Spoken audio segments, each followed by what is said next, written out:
Ma prochaine invitée, Karine Boutin, qui est une habituée. C'est toujours un plaisir de te recevoir, Karine. C'est partagé. Du Havre des femmes. Karine, aujourd'hui, on va parler j'ai un blanc de mémoire. Contrôle coercitif. Contrôle coercitif, merci. Qu'est-ce que c'est exactement que le contrôle coercitif? En fait, on voulait vous parler des avancées qu'il y a en violence conjugale. Ça fait maintenant 1 an qu'on se rencontre, Michel, qu'on fait des entrevues ensemble. Et je trouvais que c'était pertinent qu'on vienne parler vraiment de contrôle coercitif, qui est une vision maintenant. En fait, qu'est-ce qu'on va apporter? C'est une vision beaucoup plus élargie de qu'est-ce qui est de la problématique de la violence conjugale. Parce que violence conjugale, le terme peut être mêlant. Parce que la violence, c'est pas la même chose pour chaque personne. Donc, il y en a qui vont beaucoup plus s'attarder à ce qui est de la violence physique. Donc, il y a plusieurs personnes qui me disent non, c'est pas de la violence parce que j'ai jamais été frappée ou j'ai jamais eu de violence physique, donc c'est pas de la violence. Donc, je crois que c'est très pertinent qu'on parle dans notre société de qu'est-ce que c'est réellement la violence conjugale. Donc, on l'a nommé le contrôle coercitif. Le contrôle coercitif, c'est vraiment apporté par un chercheur qui s'appelle Evan Starks.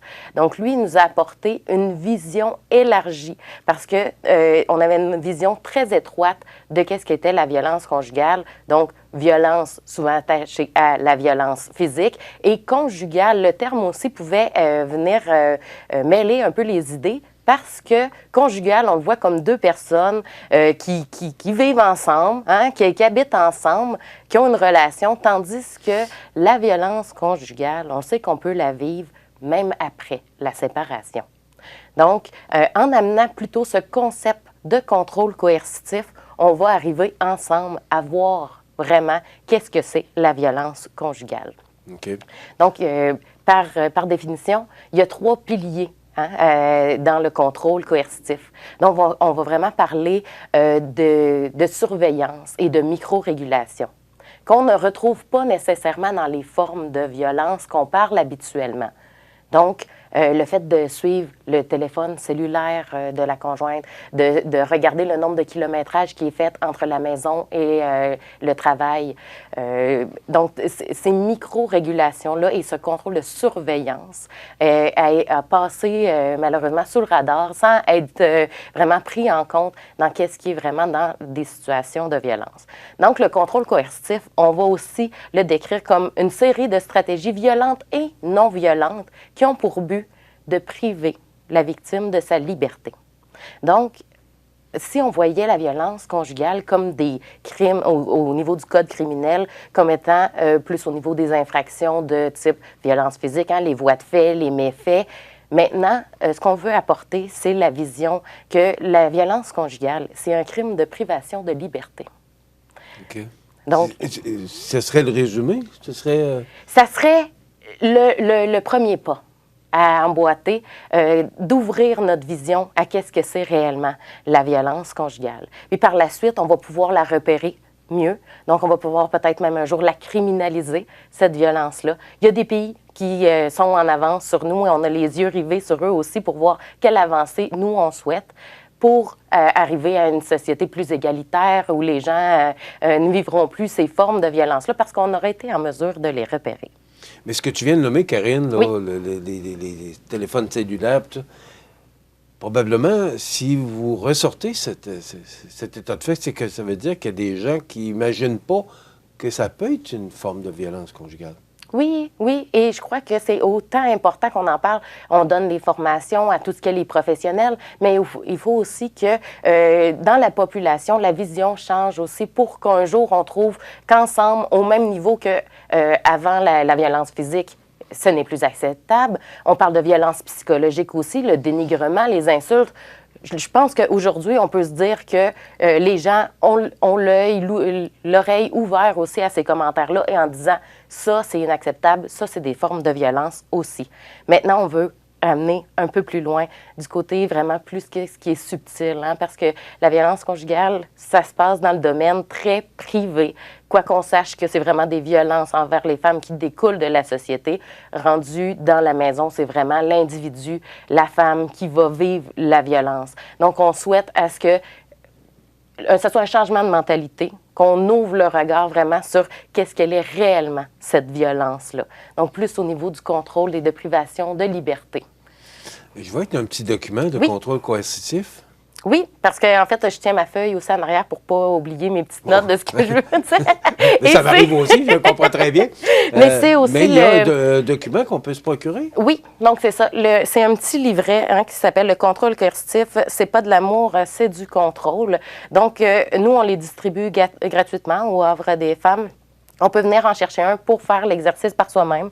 La même chose qu'on peut le faire aussi en étant accompagné d'une intervenante en maison d'hébergement ou dans nos services externes. Donc, c'est un petit cahier ici qui va poser les bonnes questions pour aller soulever si on vit du contrôle dans sa relation amoureuse. Et ça donne aussi des pistes d'intervention, en fait, quand on est aux prises avec cette problématique-là. Qu'est-ce que je peux faire? Comment que je peux être bien accompagnée pour en sortir avec le moins d'impact sur ma vie? J'ai appris beaucoup au cours de la dernière année, justement, là, parce qu'il y a beaucoup de formes de violence conjugale, là. Mais est-ce que le mot conjugal tend à disparaître? En fait, nous, on parle de plus en plus de violence dans entre partenaires intimes. Parce que là, tu disais tout à l'heure, oui. Le conjugal ne définit pas nécessairement, parce que ça peut, et ce que je comprends, ça peut se poursuivre après la relation. Là. Ah oui, et ça dans veut pas qu'est-ce dire qu'on que même parle si de la contrôle? femme Oui. ou la conjointe est partie, que ça se règle, que ça se termine là. Non, c'est ce qu'on souhaite. Hein? Quand on met fin à une relation marquée par la violence, quand on met fin à la relation, c'est parce qu'on ne veut plus vivre la violence. Mais malheureusement, les statistiques sont accablantes. Surtout du niveau du contrôle coercitif. Maintenant, les micro-régulations, la surveillance se poursuit, s'intensifie au moment de la séparation. Donc, il faut savoir aussi, très important, les maisons d'aide et d'hébergement sont là aussi pour les situations en violence post-séparation. Donc, si j'ai mis fin à la relation, mais mon conjoint ne me lâche pas, il suit les enfants, il m'envoie des textos et il m'appelle au travail, on a le droit d'avoir de l'aide aussi par les maisons d'aide et d'hébergement, que ce soit les services externes, que ce soit de l'accompagnement dans les démarches au niveau judiciaire ou autre. Donc, c'est important de savoir que même si le terme conjugal ne tient plus parce qu'on n'est plus en relation avec cette personne-là, on est la référence d'aide aussi pour toutes ces femmes et les enfants qui vivent dans la post-séparation aussi. Il nous reste à peu près 2 minutes. Est-ce que le message passe, Karine? Est-ce que les femmes sont plus portées maintenant à avoir le fait d'avoir plus d'informations? Est-ce que les femmes sont plus portées à communiquer avec une maison comme le Havre des femmes? Oui, je pense qu'ensemble, les maisons d'hébergement en font un grand bout, mais on n'est pas les seuls à porter la cause de la violence conjugale. On est plusieurs. Donc, on sent que le message s'entend parce qu'on a toujours plus aussi de partenaires qui nous appellent pour nous référer des femmes ou pour qu'on vienne directement intervenir dans leur lieu, dans leur milieu de travail. Donc, on sent qu'on est dans un changement de mentalité dans la société au niveau de la violence conjugale, mais il en reste vraiment beaucoup à faire, malheureusement. Mais j'aime ce que tu viens de me dire. Est-ce qu'il y a un changement de mentalité, mais est-ce qu'on voit que la violence conjugale, en tout cas pas avec ce que j'entends, mais je vais te poser la question, diminue? Est-ce que ça diminue le fait d'en entendre? Bon, il y a le Centre Yvon Mercier pour les hommes, il y a le Havre des femmes pour les femmes.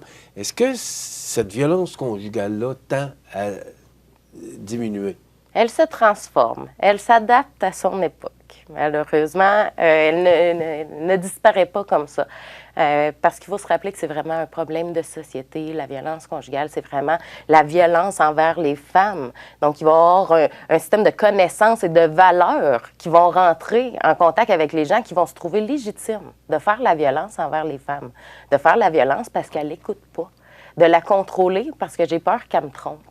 Donc, il y a vraiment une problématique à aller soulever encore ensemble, mais clairement, on sent qu'on est dans un changement parce que le téléphone sonne plus, parce qu'on a des partenaires qui sont intéressés à avoir des formations aussi sur leur milieu de travail pour Bien, entre autres, que vraiment aller en concordance avec les nouvelles lois, hein, parce que c'est pas juste les gens qui décident de changer, mais on a une belle pression aussi au niveau des lois pour arriver à ce que dans les milieux de travail, on soit un milieu sécuritaire, pour que les médecins de famille aient l'obligation aussi de divulguer les cas d'exposition à la violence conjugale chez les enfants.